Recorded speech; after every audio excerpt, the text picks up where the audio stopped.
तमाम देखने और सुनने वालों को अस्सलाम वालेकुम। नाज़रीन ग्रामी, कुरान मजीद में अल्लाह पाक ने फरमाया है कि हर नफ्स को मौत का जायका चखना है। यानी कायनात के हर जानदार के लिए अल्लाह ताला ने मौत का वक्त और जगह मुतय्यन कर रखी है। इससे किसी को छुटकारा नहीं मिलेगा और ना ही कोई इससे भाग सकेगा। इसलिए एक दिन शैतान इब्लीस को भी मौत आएगी, लेकिन वो दिन कौन सा होगा? कौन इब्लीस को मौत देगा? क्या शैतान को नज़ा के आलम में तकलीफ होगी? शैतान की कब्र कहाँ बनाई जाएगी? शैतान कितने अरसे तक मौत की नींद सोया रहेगा? आज की इस वीडियो में हम इन अहम सवालों के जवाबात कुरान और हदीस की रोशनी में आप तक पहुंचाने की कोशिश करेंगे। लिहाजा इस कीमती और मालूमाती वीडियो को शुरू से लेकर आखिर तक बगैर स्किप किए जरूर देखिएगा। तो आइए चलकर मौजू का बाकायदा आगाज करते हैं।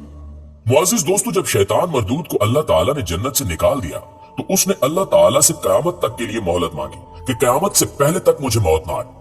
लेकिन अल्लाह पाक ने उससे मुकर्रर वक्त तक यानी एक खास वक्त तक मोहलत दे दी, जिसे कुरान मजीद में यूं बयान फरमाया गया है। उसने कहा, ए परवरदिगार, लोगों के जिंदा किए जाने तक मुझे मोहलत दे। फरमाया, तुझे मोहलत दी जाती है वक्ते मालूम तक के लिए। मुफस्सिरीन के मुताबिक वक्ते मालूम वो वक्त होगा जब हजरत इसराफील अलैहिस्सलाम पहली दफा सूर फूंकेंगे। इस्लामी कुतुब में आता है कि कयामत की निशानियां जब पूरी हो जाएंगी तो मोमिनीन के बगलों के नीचे से एक खुशबूदार हवा गुजरेगी, जिससे तमाम ईमान वाले वफात पा जाएंगे।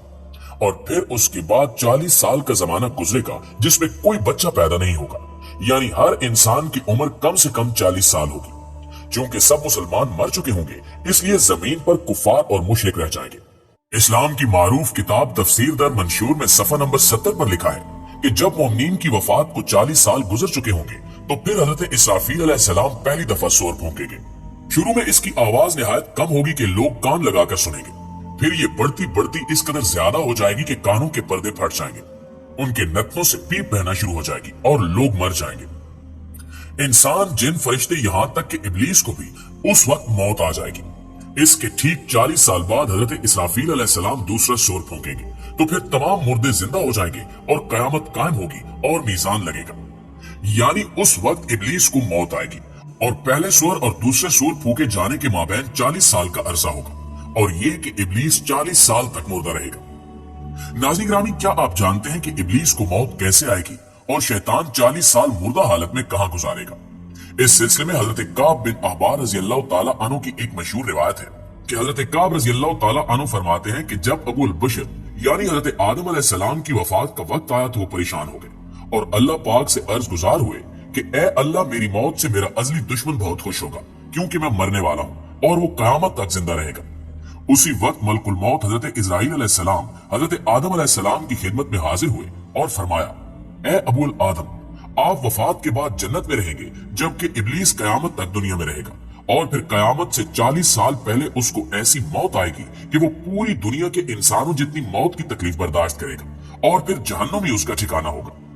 हजरत काब रज़ियल्लाहु ताला अन्हु मजीद फरमाते हैं कि हजरत आदम अलैहिस्सलाम मलकुल मौत से फरमाने लगे कि मुझे इब्लीस की मौत का मंजर बयान करो। तो मलकुल मौत ने इब्लीस की मौत का हाल बयान करना शुरू किया तो वो इतनी दर्दनाक मौत थी कि हजरत आदम अलैहिस्सलाम अपने आंसुओं पर काबू न रख सके।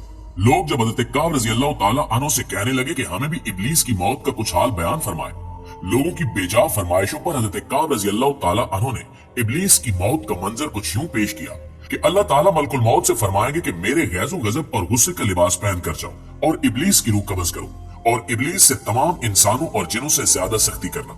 जब मलकुल मौत गजबो गजब से भरकर बहुत से फरिश्तों के साथ इब्लीस की रूह कब्ज करने आएंगे तो जो भी आसमान और जमीन में से इनको देख लेगा वो फौरन ही मर जाएगा। जब मलकुल मौत इब्लीस के पास पहुंचेंगे तो वो धाड़े मार मार कर रोएगा। फिर शैतान को मौत की तकलीफ दी जाएगी जो कि सारी मखलूक की मौत की तकलीफ से भी ज्यादा होगी। प्यारे साथियों, इसके बाद इब्लीस घबराकर मशरिक की जानिब भागेगा तो कभी मगरिब की जानिब, लेकिन हर जानिब अपने सामने मलकुल मौत को पाएगा। समंदर में छुपने जाएगा लेकिन समंदर उसे जगह नहीं देगा। शैतान आसमान की तरफ भागेगा तो वहां मुकर्रर फरिश्ते उसको आग के कोड़े मारेंगे, जिसके बाद शैतान हजरत आदम अलैहिस्सलाम की कब्र पर जाएगा और हजरत आदम अलैहिस्सलाम की कब्र के पास खड़ा होकर कहेगा कि ए आदम, तुम्हारी वजह से मैं मलूनो मरदूद बना, काश कि तुम पैदा ही ना होते। फिर मलकुल मौत से कहेगा कि कितनी सख्ती और तकलीफ के साथ मेरी जान निकालोगे, तो फरमाएंगे कि जितने लोग जहन्नुम में हैं उन सब की मौत से कहीं ज्यादा तकलीफ और सख्ती के साथ। ये सुनकर इब्लीस तड़पने लगेगा और चीखता चिल्लाता इधर उधर भागेगा और उसी जगह पहुंच जाएगा जहां उसने जन्नत से निकलने के बाद पहला कदम रखा था। वो जगह आग के अंगारे की तरह सुर्ख होगी, जमीन चिंगारी की तरह हो जाएगी, यहाँ तक कि ज़बानिया नामी फरिश्तों की जमात शैतान को घेर लेगी और ये फरिश्ते शैतान को जंबूरों और आरों से चीरेंगे। और जब तक अल्लाह पाक चाहेगा उस वक्त तक इब्लीस हालत नज़ा और मौत के गुस्से का शिकार रहेगा और वहां जहन्नुम की संडासियां लगी होंगी। इन संडासियों से तड़पा तड़पा कर जान निकाली जाएगी।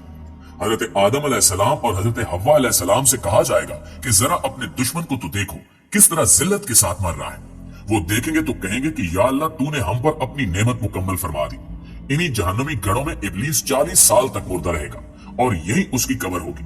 फिर 40 साल बाद दोबारा हजरत इसराफील अलैहिस्सलाम सूर फूंकेंगे तो तमाम मुर्दे जिंदा हो जाएंगे और हिसाबो किताब का अमल शुरू होगा।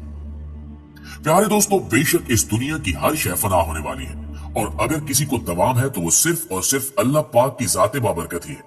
हमें हर वक्त तैयार रहना चाहिए, क्या पता किस वक्त और कौन सी घड़ी हमारी इस दुनिया में आखिरी हो और फिर हमारे पछतावे के अलावा कुछ बाकी न रहे।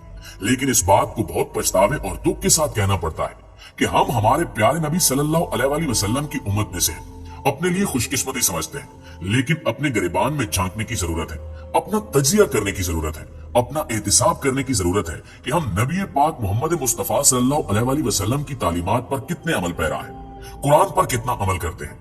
रात को सोने से पहले थोड़ी देर के लिए अपना एहतिसाब जरूर किया करें कि आज सुबह से लेकर शाम तक आपने अल्लाह ताला की कितनी नाफरमानी की और कितनी फरमाबरदारी की, और इस बात का अहद कर लिया करें कि जो आज के दिन मुझसे खता हुई है वो कल से नहीं करूंगा।